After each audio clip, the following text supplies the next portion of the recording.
It was supposed to be a fresh start, a new chapter in our lives.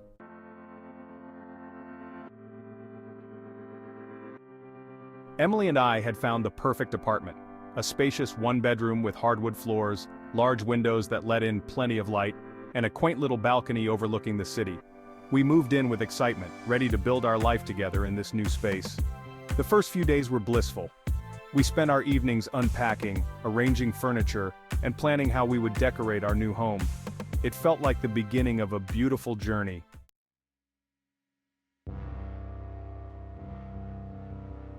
But it didn't take long for things to start feeling off. At first, it was little things, objects not where we had left them, doors that we knew we had closed standing ajar. We laughed it off, blaming it on the chaos of moving in. It's just the excitement, I would say, and Emily would nod, though I could see the unease in her eyes.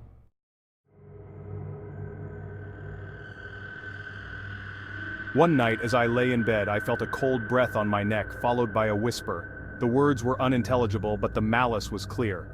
I shot up, heart pounding, and saw Emily staring wide-eyed at the ceiling, her face pale. She had heard it too. The whispers became a nightly occurrence, sometimes in my ear, sometimes in Emily's. We tried to ignore them, telling ourselves it was just our imagination, but the shadows were harder to dismiss.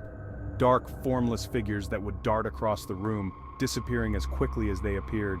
Sleep became a rare luxury. We were exhausted, on edge, and desperate for answers.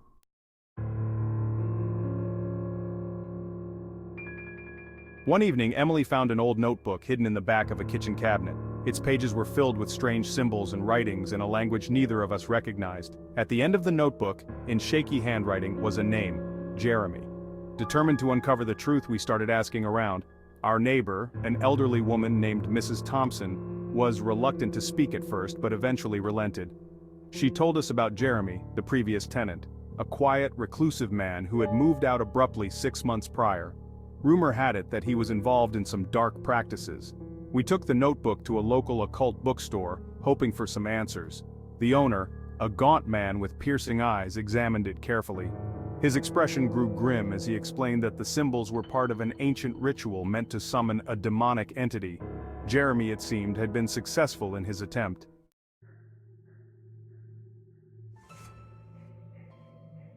That night, Emily and I gathered the necessary items: candles, salt, sage, and a piece of iron.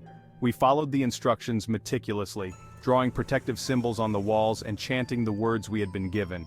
The air grew thick with tension, and the temperature dropped sharply. As we completed the final steps of the ritual, the shadows in the room coalesced into a single towering figure. It radiated a palpable hatred, its eyes glowing with a malevolent fire. We stood our ground, repeating the incantation with all the strength we could muster. The entity roared, a sound that shook the very walls of our apartment. But slowly it began to dissipate, its form unraveling like smoke in the wind. With a final ear-piercing scream, it vanished completely. The silence that followed was almost deafening. We stood there, trembling and exhausted, but alive.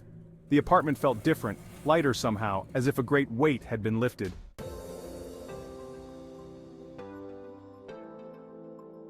In the days that followed, we cleaned the apartment thoroughly, scrubbing away any remnants of the dark symbols and purifying the space with sage.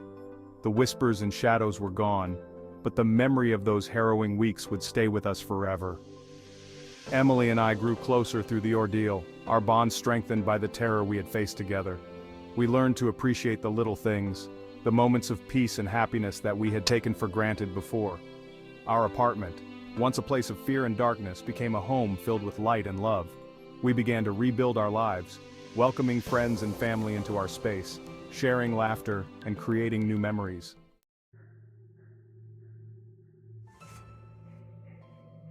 One afternoon, a few months after the ordeal, I received a letter in the mail. There was no return address, but the handwriting on the envelope was familiar. I opened it, my hands shaking slightly, and found a single sheet of paper with a short message. "You thought it was over? It never is." My heart pounded as I showed the letter to Emily. We both recognized the handwriting immediately. It was Jeremy's. Panic surged through us as we realized that while the ritual had banished the entity, it hadn't ended its hold entirely. We were still connected to it, bound by some unseen force. Determined to find a permanent solution, we returned to the occult bookstore. The owner listened to our story, his face growing more serious with every word.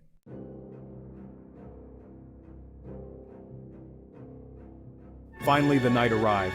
We performed the ritual, our apartment filled with a heavy, oppressive energy. The air shimmered, and we found ourselves transported to a dark, twisted version of our home. The entity stood before us, more terrifying than ever, its eyes burning with fury. But this time, we were ready. With every ounce of strength and courage, we recited the incantation from the book. The entity lunged at us, but a barrier of light formed around us, holding it back. Slowly, painfully, the entity began to disintegrate, its screams echoing in our minds.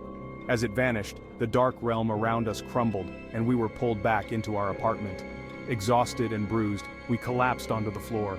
The air felt lighter, truly free from the entity's presence for the first time.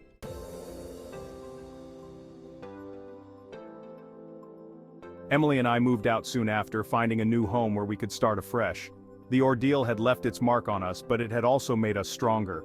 We knew that as long as we faced our fears together, there was nothing we couldn't overcome, and as we settled into our new home, we held each other close, knowing that the true power lay not in the darkness that had sought to consume us, but in the light of our love and resilience.